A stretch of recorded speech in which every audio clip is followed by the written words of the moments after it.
Without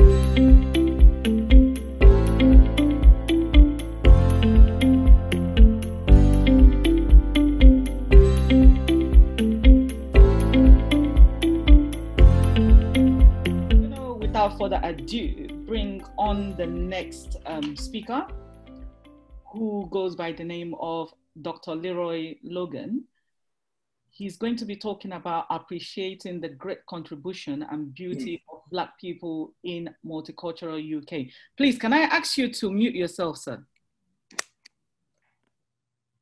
Okay, and then can I ask Dr. Leroy to unmute himself, please? So, Dr. Logan is a former superintendent in the Metropolitan Police. He retired in 2013 after 30 years service. He's also a former chairman and founding member of the Black Police Association. Leroy is one of UK's most highly decorated and well-known Black police officers, a highly respected and well-regarded commentator on policing in Black communities. He believes that there is still much work to be done in creating a more equitable and fair criminal justice. Since his retirement, Leroy has built a reputation as a go-to person expert, using his decades of experience to give insightful, critical analysis on current events surrounding our justice system. He's been called upon by the likes of Channel 4, Good Morning Britain, The Guardian, LBC, BBC, Radio 5, and more. His first book about his life in the Met, Closing Ranks, is out September 17th. So I'm thinking it's out now. He sent us that beforehand. So I can't find him. Could I please ask Dr. Logan to... You can share your screen, sir. Can you hear me? Yeah, we can hear you. You can share your screen. I'll give you access. Yeah, I'm not going to quite go into sharing the screen first. I'll do that in a minute. Okay. And I just wanted to acknowledge the previous speakers. It's been a very, very rewarding morning and early afternoon. I must admit, I always feel a bit set up when I'm following Joel. Joel is a good friend, but this is where friendship starts, when you have to follow him. Sounds like heaven. After he's been speaking. But it's also great seeing him back on form. As we all know, or some of us will know, that he was in our prayers, and it's really great to see him in fine fettle. And it's on that note, I think I need to speak in terms of how we as a people are in fine fettle. Yeah.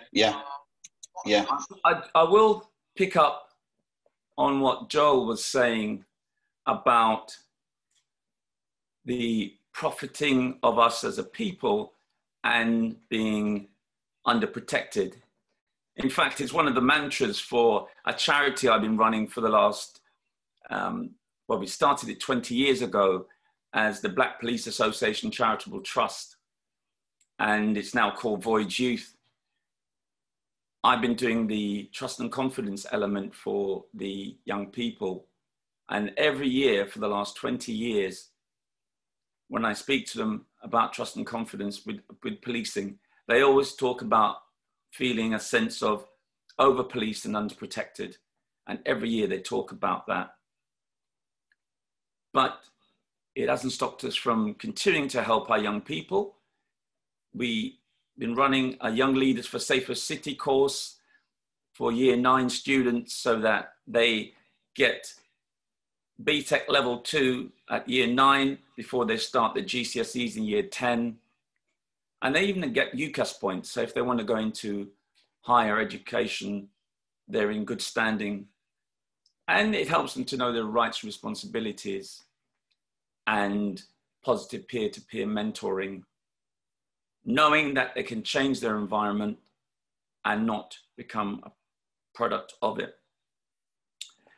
And it's from one of the presentations I give to Voyage. I'm going to share my screen and hopefully it will work. Similar to Joel, I'm not very good on the technical parts, but I'll do my best. So, share the screen.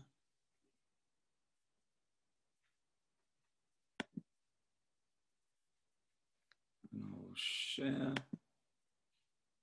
Can anyone see that? Can everyone see that slide? Yes, it's okay. Okay. Right. As you will see, many of the themes that has been highlighted is this vicious cycle. And it has been laid bare by COVID, by the Black Lives Matter movement, even the Windrush, and the various reports we've heard about, the Lamy report, going all the way back to Scarman, which has spoken truth to power, but it hasn't had the desired effect. And that's saying, well, they don't care and they're willing to profit and exploit us. And at the same time, we are left languishing in this vicious cycle. Could you bear with me 1 minute? Because my wife is listening to this next door and she's getting this echo. Gretel, could you turn off your volume, please? So you can see it's a family affair and my wife is listening in, and I know if I get it wrong, I'll be in trouble. But the echo is too much. Okay. Starting from left, top left, poor environment. That is a massive issue for us as a people. 70 to 80% of the most deprived boroughs in this country are housing of Black and minority ethnic people, as we've already said is BAME, even though I don't particularly like the term, but I'll use it.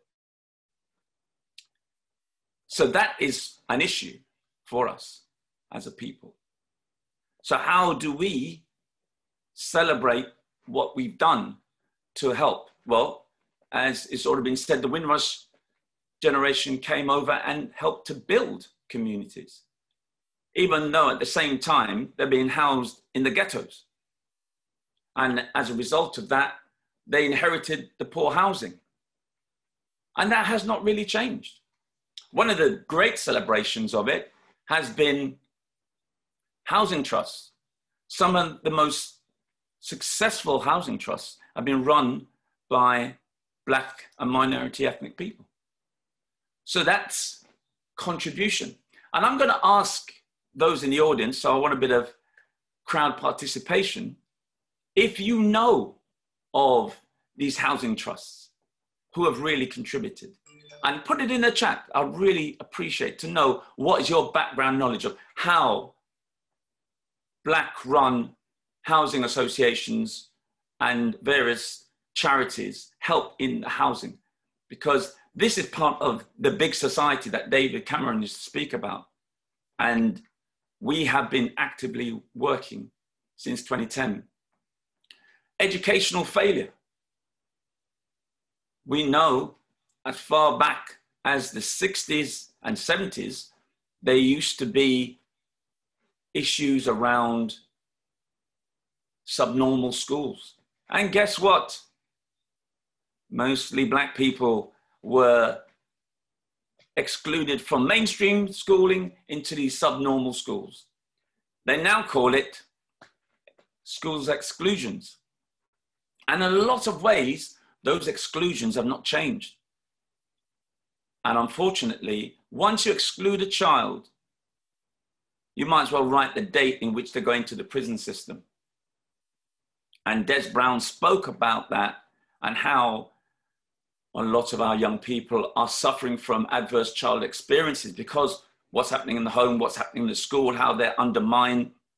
And as a result of that, they get disillusioned and the teachers don't have that cultural competence to keep them engaged, and they exclude them into alternative provisions and they're left to their own devices. where they can be picked off by the dysfunctional role model, the criminal elements who then suck them into gang activity and the county lines and the distribution of drugs all over the country, in particular, urban deprived countries where we as Black people are being ghettoized. And it's still the case today. So the educational failure is something that, again, we contributed to turn around. Our Saturday schools. There's been so many culturally competent Saturday schools that have really helped to understand how we assist our young people to empower themselves to know of self and be comfortable in their own skin. Some of us had an opportunity, like me, even though I was born in London, I was able to go back to Jamaica at primary school age. And that cultural immersion of seeing doctors, nurses, even police officers who looked like me, let me understand that I wasn't going to be defined by negative teaching or disproportionately bad careers advice or any form of state systemic failures. But some of us don't have that opportunity to know that they can break out of their environment and change it. And as I said, that's one of the ethos of the Voyage Youth Program. I'll go on to political failure. Unfortunately, we have seen a series of governments, especially after the Second World War and the Windrush generation, how they were, in the Second World War, Black people were seen as heroes and they were celebrated in this country. Within 10 short years, or just over, they came back over in large numbers on their invitation of the politicians, and all of a sudden they're zeros. So it's from heroes to zeros, or sheroes to zeros. And that's continued to this very day. And we've been exploited and we've been deprived. Even though in 1987, we had 4 Black MPs, and we still have one, Diane Abbott, she's still there after 30 odd years. And it's great to see that the number of politicians from African, Caribbean and Asian origins have increased significantly. But are they doing what they need to do to change the political discourse, the actual emphasis of government? Because the Tory government prides itself in having minorities within the cabinet. They even have an Asian Home Secretary. Well, has it made a difference? I'll let you answer that. All I could say is, in terms of policing, I believe policing, the look and feel of it, gives me the impression of when I was in the ranks pre-McPherson. So policing, in my view, has a pre-McPherson look and feel around the enforcement emphasis, the punitive action, the excessive use of force, whether it's handcuffs, tasers, sear spray, or even various forms of hostile restraints. These are the things that need to be addressed. So we want to see breakthroughs, and it's so great to see David Lammy and his report. But we don't want a report just to be decorating people's shelves. It needs to live. And that puts an onus on all of us to make it live within our areas of expertise, areas of emphasis, whether it's in the public, private, or charity sectors. I'll move on. Economic decline. We have seen that decline because the way we have been handled, and as I said, I'm segueing my previous speaker, Joel, on how that's played itself out till today.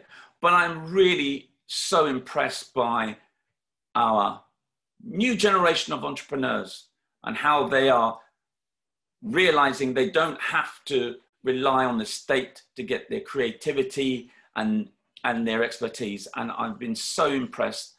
In fact, even in the ranks of Voyage Youth, we have excellent young people who have gone on to set up their own companies, work in the media, and they want to invest back. And that's the key. How do we develop the black pound? Because we know the cycle of the Jewish pound is 10 times as much as the black pound. How do we invest in our own companies, our own various forms of organizations, small, medium enterprises, etc. We need to invest in our black-run companies. Going on to criminalisation, I think it's already been spoken about at length, especially with Des Brown, and I've already touched on how the look and feel of policing has changed. But it's not just exclusive to policing, it's also around the wider justice system, because the disproportionate number of people who look like me, when they go to the courts, they're more likely to be kept on remand, get more excessive penalties, and unfortunately, they get various hard-hitting services or support in the prisons, and the penal service has been known to be very, very well. They suffer from the same racial profiling as police officers, and that's an issue that, unless it's been acknowledged by the Home Office, by the Prime Minister himself, by the Mayor of London, and all the other municipal cities, we will never really get to grips with this. It needs to, and it has to hold chief constables and even the commissioner to account, to understand that we cannot continue in this way. For example, the commissioner said quite recently, institutional racism is unhelpful and they're no longer institutionally racist. Well, I've got news for Cressida Dick. It's not for her to say. In fact, her predecessor, Bernard Hogan Howe, actually said it's not for him to say, it's for the government and the public. So I would really think, especially I worked with Cressida Dick 20 years ago on the Macpherson inquiry, and she used to walk the talk. And she's not walking the talk now, which is really disappointing, because with one hand she said Black Lives Matters, and then on the other hand she's saying institutional racism and systemic failures don't exist. You can't have it both ways. I'll go into the last section around tertiary services. And I think that's where COVID has really, really had an impact. It's exposed these services and how exactly the mortality rate in Black and minority ethnic communities really shows the fact that they don't get the support in protection as frontline workers. Hundreds of bus drivers actually died in the first few months of COVID and nationally. So we need to understand that these services need to protect us, and we need to demand it. Just like in the criminalisation piece, we need to be active, challenging in the appropriate way, maybe peaceful protests, but we need to be collective. We need people power. We need that critical mass, so that in the end, these marginalizations and exclusions at the center of that diagram have to be changed. Because at the end of the day, I want to make sure that my grandchildren are not suffering the same inequalities and injustices, like this vicious cycle, as my children's generation have, my generation has, and my parents and great-grandparents have suffered. So that's what we need to do. It's a call, rallying call. And I've tried to do that, and I'll be unashamedly promoting my book, Closing Ranks. It's my first one, but it's there as a rallying call to get people to understand, despite your worst nightmare, it could be your biggest breakthrough. Because I left the world of science thinking I'm going into medicine, and I turned and responded to the calling of policing. And for the first 10 years, I was thinking, what am I doing? But it worked its way out in a way I was able to help set up the Black Police Association and the Macpherson inquiry, and being involved in the Damilola Taylor investigation. And in fact, I realized in that investigation, while I was doing that work, that the father of Damilola is actually my in-law. Richard Taylor is my wife's cousin. And it's through that inquiry and where those worlds collided, but we still secured a conviction. And it's really to say, well, despite your challenges, despite how high the hurdle is, we need to assist one another, to collaborate, to turn around these different challenges we have and make sure that we don't point the finger. I don't realize 3 fingers are pointing back at us saying, what are we going to do about it? And how do we make sustainable changes? And I leave it with that.